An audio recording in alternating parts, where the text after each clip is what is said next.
My stepson blames me for his mom and dad's divorce. He has become violent and abusive towards me. Cops involved. I, 39F, am married to Dave, 44M, and he has a son named Avery, 19M, and an ex-wife named Diana, 42F.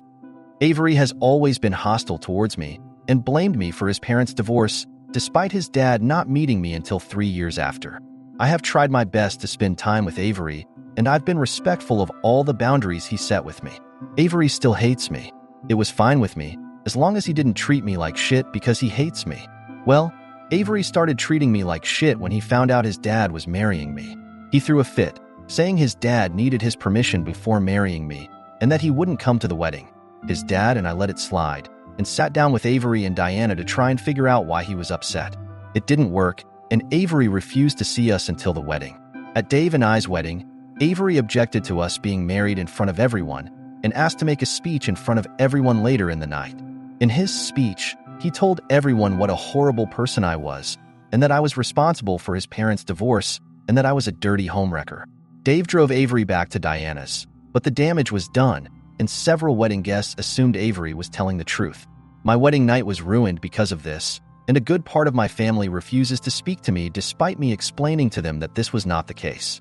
Avery has continued to treat me like crap since then. He got mad at me once, so he dropped my cat off at a shelter 2 towns over and refused to tell me where he was until he'd been put down. I wanted to keep my wedding dress after the wedding, and he tore it to shreds. Just 2 examples. I'll give more if anyone wants them. Finally, Wednesday, Dave and I had Avery over for dinner because Avery actually wanted to come. Long story short, when I went to get dessert and Dave wasn't there, Avery confronted me in the kitchen and began screaming at me and told me that I was a horrible person, as well as some other not-so-nice things. Dave eventually came in. Avery left, and I got pissed. I told Dave that I was tired of his son constantly attacking me and treating me like shit because of something he knows didn't happen, and that I'd put up with his bullshit for the last 6 years. I told him that he had to make a choice between me and Avery because I wasn't putting up with Avery's shit any longer, and if it was a requirement of being married to Dave, I'd be filing for divorce. Dave told me it wasn't fair to make him make this decision, and I told him it might not have been fair, but it wasn't fair of him to let his son harass and attack me for years. Am I the jerk for making my husband choose between me and his son? Edit 1. I've told Dave that I didn't want to be around Avery several times and got ignored. I was told that we'd go to therapy to try and sort things out, and it never happened. Edit 2. I don't know why Avery blames me for the divorce. If your question is about that, I can't answer you. Update 1. I, 39F, want to file for divorce from my husband, 44M, who has kept me in an abusive situation for the last 6 years. My husband has never put his hands on me, but has allowed his son, 19M, to abuse me for the entire time we've been together. His son started out with screaming at me constantly whenever I was around him, and then it went to destroying my things as well as my cat. Eventually, it got to where he began threatening to harm me and actually harming me. To make a long story short, my husband's son stabbed me about 2 weeks ago, and after getting out of the hospital, I ran. I know I'm not safe with my husband anymore. I've been too much of a pushover to his son, and my husband refuses to protect me. It's going to end up with his son killing me, so I'm doing what I can to protect myself. I'm working on getting a restraining order against his son, and I need to know how to divorce my husband. I've never been divorced, I never wanted to be divorced, and I have no clue how to even start filing for divorce. So my question is, how do I divorce my husband? Update 2. To start, about 2 weeks after my post on AITA, Avery stopped me. Dave allowed him over to spend time with him, and I was making myself lunch. To make a long story short, Avery grabbed a knife from the knife block, and I had to be rushed to the hospital. Filed a police report. There wasn't enough evidence to make an arrest, and Dave was furious with me. As soon as I was released, I ran. I'm currently staying with my sister and am safe. Thank you, everyone who asked. I filed for divorce, and I'm working on getting a restraining order. I'm also going to work on getting myself into therapy once the world isn't going batshit, though that might take a while. I definitely need it. Also, to those who are calling me just as bad for not leaving right away, I know. Now, at least, I'm a huge fudging pushover and way too much of an optimist for my own good. I'll answer some questions from various places, specifically the Ida post. I would have answered them there, but the post was locked because people can't be civil. What age was Avery when you, Dave and I, got married? He was 17. I met Dave and Avery When he was 13, I dated Dave for 4 years and have been married to Dave for 2 years. How did Avery just drop my cat off at a shelter? The shelters around where I live are high kill. My guess is that he dropped my cat off and claimed he was a stray. Then he waited a month and told me that he was the one who got rid of my cat.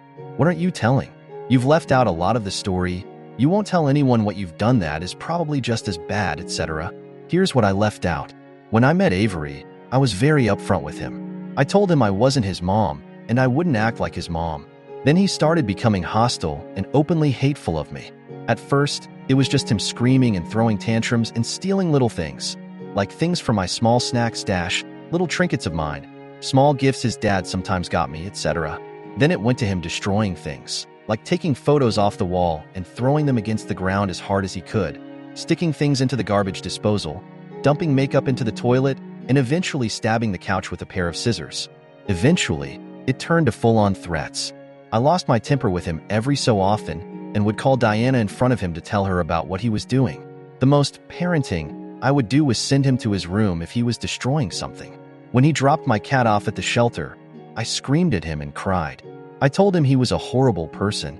After he fudged up my wedding, the next time I saw him, I asked him what the fudge he was doing and got in a screaming match with him. So to sum up the answer to that question, not much. I can count on one hand the amount of times I've actually been mean to him, as in sending him to his room or getting in a screaming match with him. It was left out because of the character limit of the AITA post. Why did Dave and Diana divorce?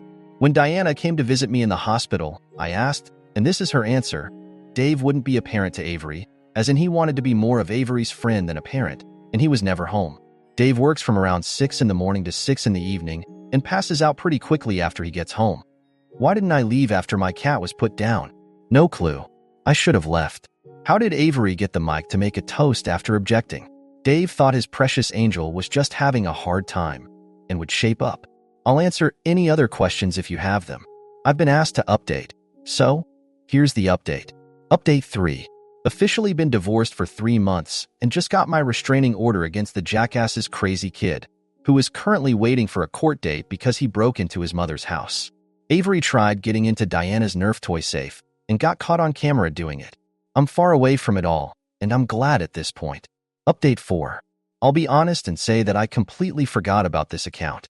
I came back to 30-something notifications, so I figured someone might still be interested in how things ended up turning out.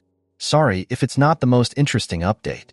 Dave apparently ended up dating someone else after our divorce was finalized.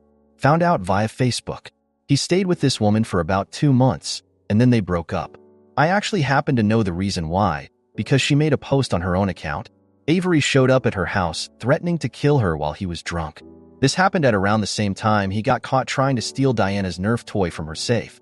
So I'm just going to put 2 and 2 together and say that I think I know why he went for the Nerf toy.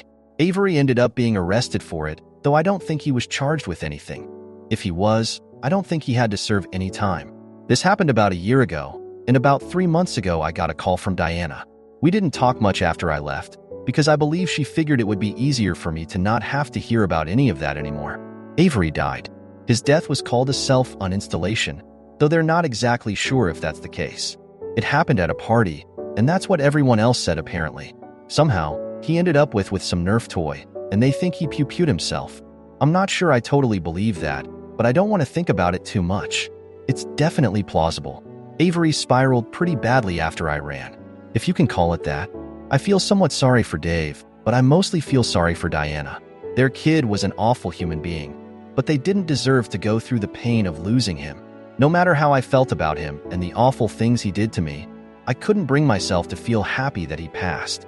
I mean, I'm relieved if that makes sense, but I'm not happy about it.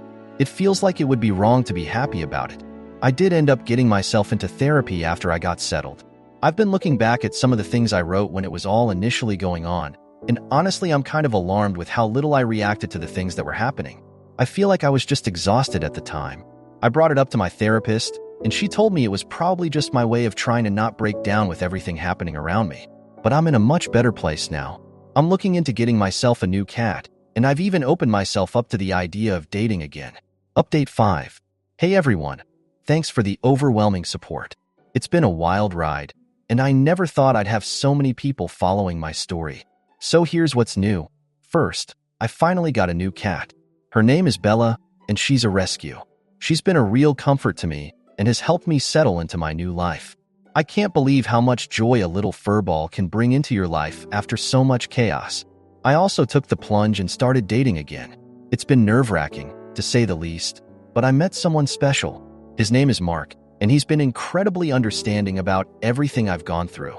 We're taking things slow, but it feels good to have a bit of normalcy and happiness again. On the legal front, Avery's case has taken some surprising turns. Diana reached out again and told me that new evidence had come to light.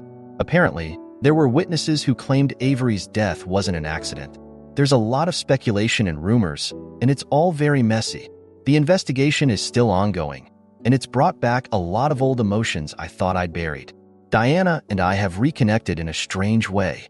We've been leaning on each other for support, and it's helped both of us process everything. Despite everything that happened, I think we both understand each other in a way no one else can. Dave, on the other hand, has been a different story. He reached out to me recently, asking for forgiveness and a chance to talk. I'm torn. Part of me wants to hear him out, but another part of me is still so angry and hurt. I haven't responded yet, and I'm not sure if I will. I've also started therapy, and it's been eye-opening. My therapist has helped me unpack a lot of the trauma and guilt I've been carrying. She's been a real lifesaver, and I'm finally starting to feel like myself again. To everyone who's been following my story, thank you.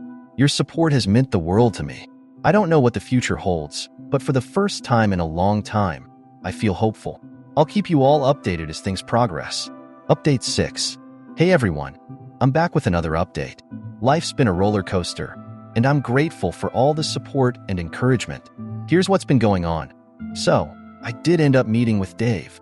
It was one of the hardest decisions I've had to make, but I felt like I needed some closure.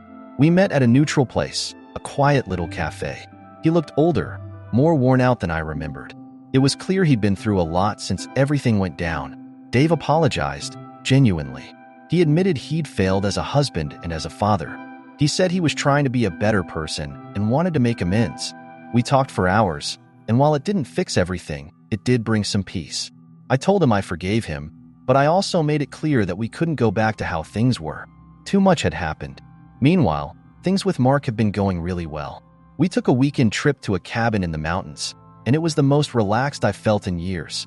He's been incredibly patient and understanding about my past, and he's really helped me see that there's hope for the future. As for the legal situation with Avery's case, things have gotten even more complicated. The new evidence pointed to some foul play at the party where Avery died. Diana has been devastated all over again, and it's been tough supporting her through this. We've become closer through this ordeal, almost like unexpected friends. It's strange, but comforting. One more thing. I finally got a chance to visit my old home. It was eerie, like stepping back into a past life. I had to gather some things I left behind, and while I was there, I found a few of my old journals. Reading through them was like opening a time capsule of pain and resilience. It was therapeutic in a way, to see how far I've come. And Bella, my new cat, has been a beacon of light. She's so affectionate and has this knack for knowing when I need comfort. Every evening, she curls up on my lap as I read or watch TV, and it's such a soothing presence. My fiancé's twin sister confessed she's in love with me, and now our lives are a complete mess. Hey everyone, I'm totally freaking out here and need some advice from y'all. This is gonna be a long one, so buckle up. I'm 29, and I've been with my fiancé, Jake, for 5 years. We're pretty much the couple everyone envies. We have this amazing house, a dog named Barkley who's a certified therapy pup. Seriously, he's been to training and everything, and a life that seemed perfect until yesterday. Here's the crazy mess of a story that's turned my world upside down. So, Jake's twin sister, Lily, has always been a bit quirky. She's 29, just like us, but she's got this wild side that never really meshes with Jake's more laid-back vibe.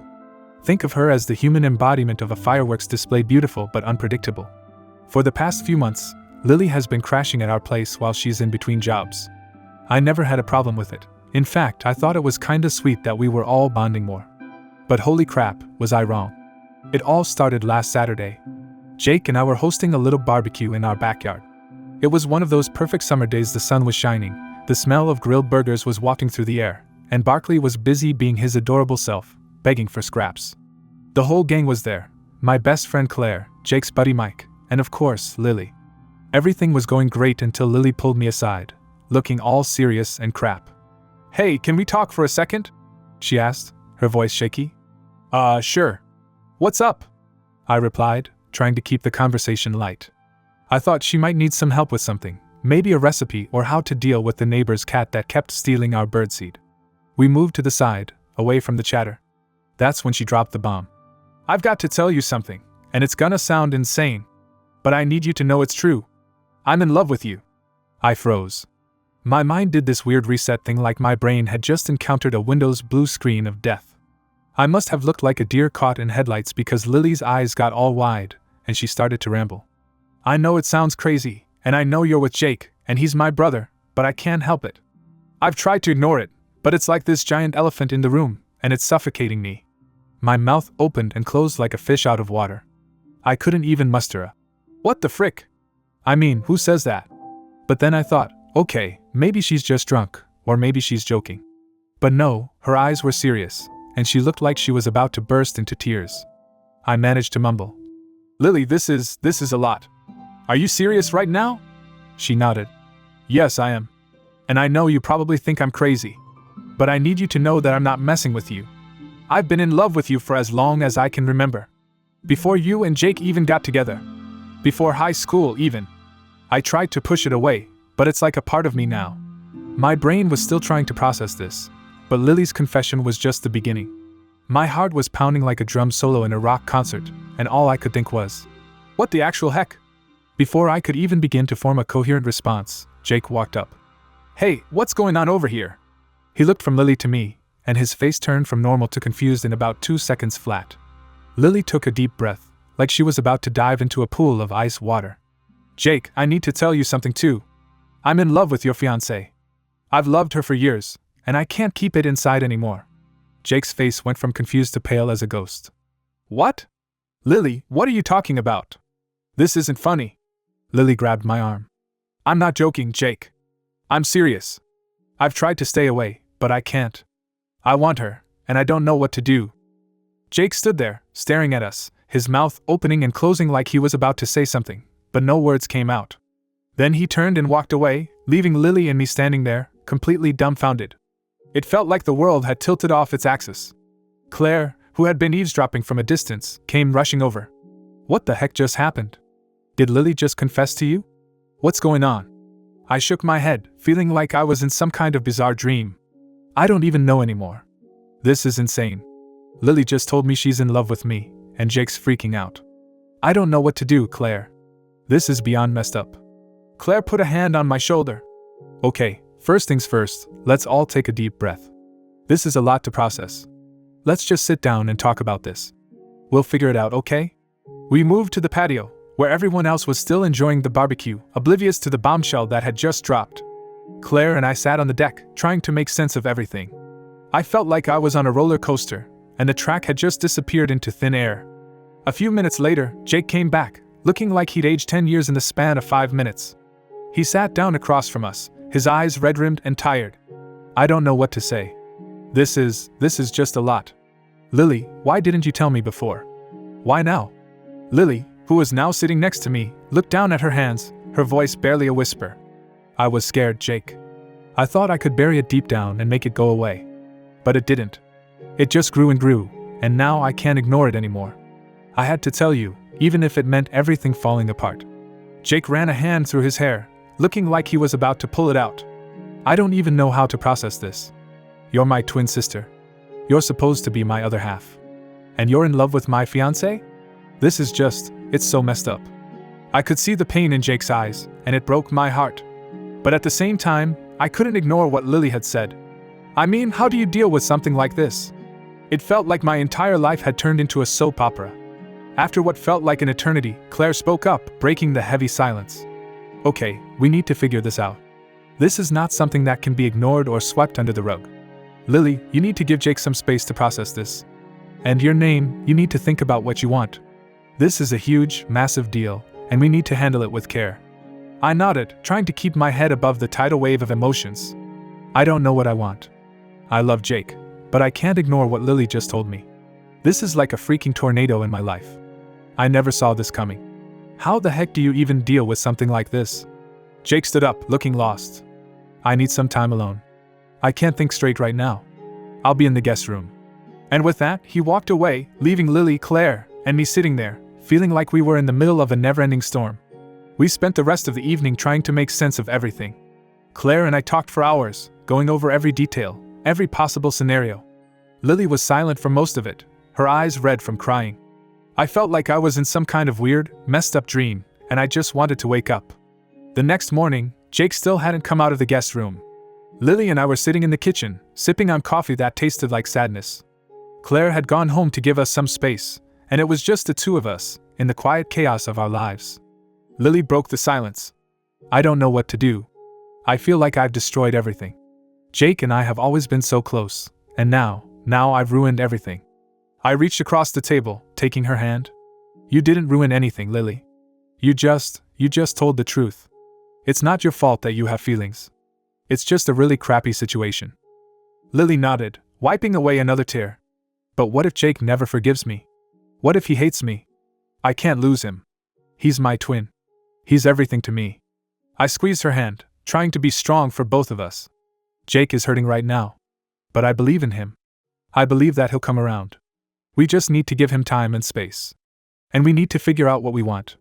I don't have any answers, Lily, but we'll get through this. Somehow.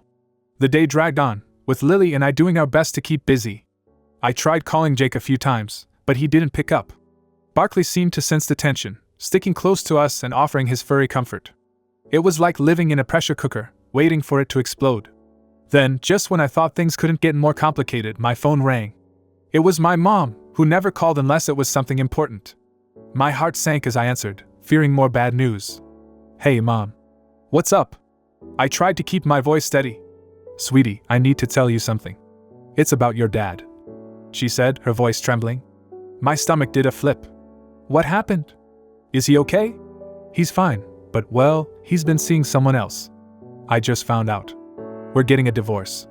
It felt like someone had punched me in the gut. What? Mom, are you serious?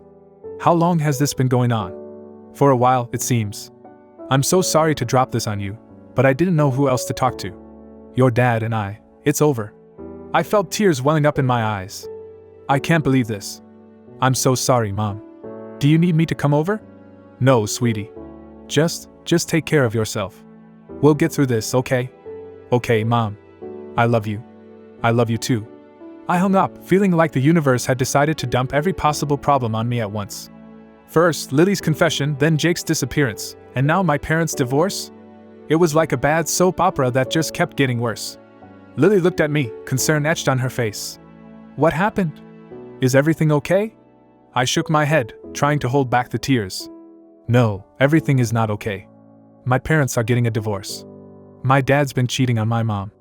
I can't handle all of this right now. Lily got up and hugged me, and I finally let the tears flow. It felt like everything was falling apart, and I didn't know how to fix it. As the days went by, things didn't get any easier. Jake was still holed up in the guest room, refusing to talk to anyone. Lily and I tiptoed around the house, trying to avoid any more confrontations. My mom called every day, her voice full of sadness and regret. I felt like I was drowning in a sea of problems, with no lifeline in sight. Then, one evening, Jake finally emerged from the guest room. He looked exhausted, like he hadn't slept in days. He sat down at the kitchen table, and Lily and I joined him, waiting for him to speak. I've been doing a lot of thinking. He began, his voice hoarse. This is the most messed up thing that's ever happened to me. I feel betrayed, hurt, and confused. But I love you both, and I can't just walk away from this. Lily and I exchanged a hopeful glance, but Jake held up a hand. That doesn't mean everything is okay. We need to figure out where we go from here. I need to know if this is something we can work through or if it's something that's going to tear us apart. I took a deep breath, trying to gather my thoughts. Jake, I love you. I've always loved you. But Lily's confession has thrown everything into chaos. I don't know how to move forward, but I know I don't want to lose you. Lily nodded, tears streaming down her face. I'm so sorry, Jake. I never wanted to hurt you. I just couldn't keep it inside anymore. But I understand if you hate me. I wouldn't blame you. Jake sighed, running a hand through his hair. I don't hate you, Lily. I just need time to process all of this. We need to take things one step at a time. Maybe maybe we should try couples therapy. All three of us. To figure out how to move forward. The idea of therapy sounded both terrifying and hopeful. But if it meant saving our relationships, I was willing to try. Okay, Jake. Let's do it. Let's try therapy. We owe it to ourselves to give it a shot. Lily nodded in agreement. I'll do whatever it takes to make things right. I promise. So that's where we are now. Stuck in this weird, complicated mess of emotions and confusion. We've scheduled our first therapy session for next week, and I have no idea what to expect. I'm scared, but I'm also hopeful. Because despite everything, I still love Jake and Lily. And I believe that maybe, just maybe, we can find a way to make this work. Update. I wanted to give you all an update on the wild ride that is my life right now. Thanks so much for the outpouring of support and advice from my last post. I read every single comment, and it helped me feel a little less alone in this crazy situation.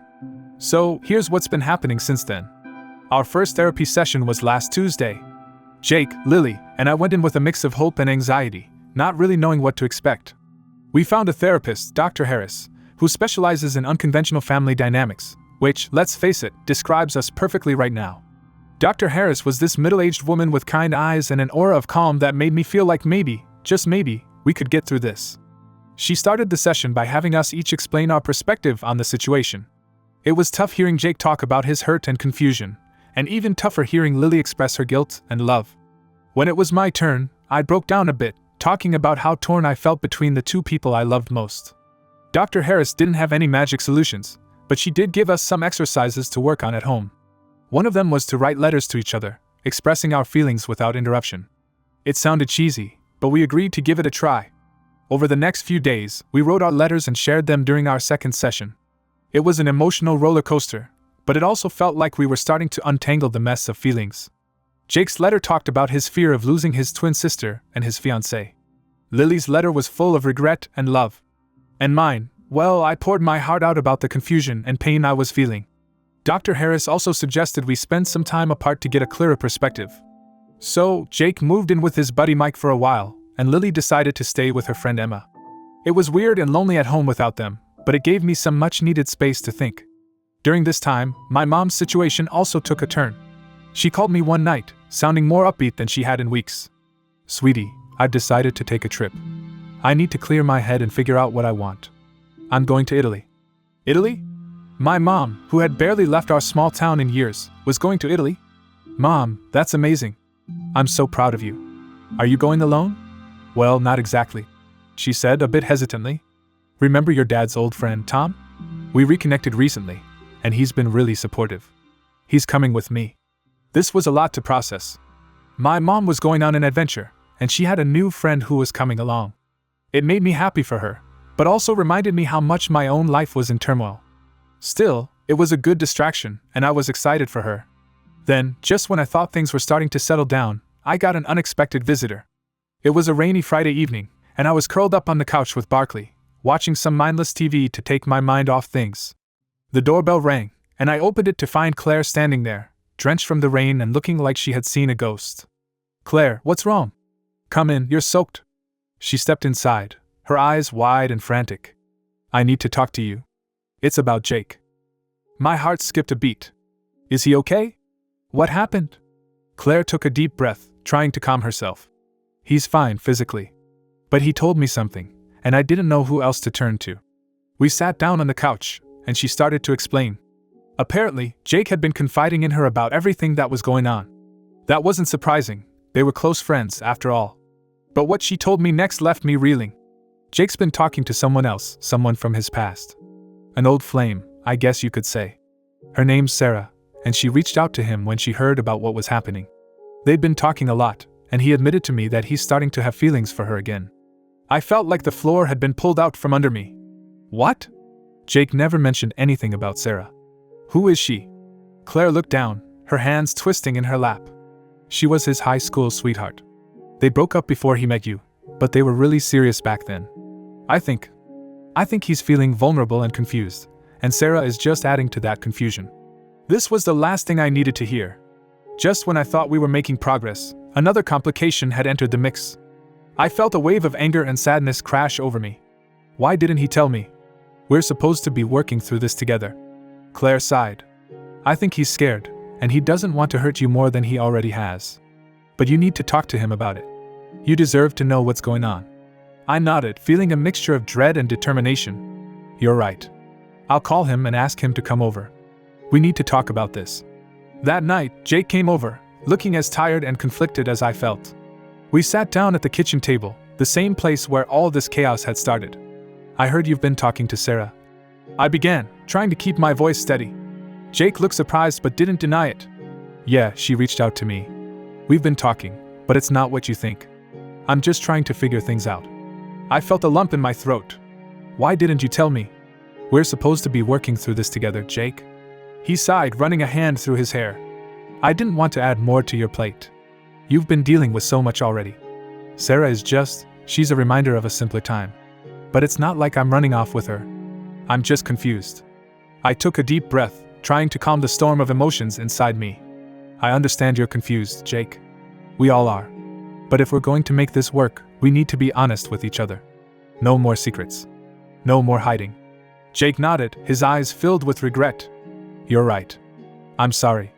I should have told you. Let's go to our next therapy session and talk about this. All of it. And so, that's where we are now. Back in therapy, trying to untangle the web of feelings and confusion that has taken over our lives.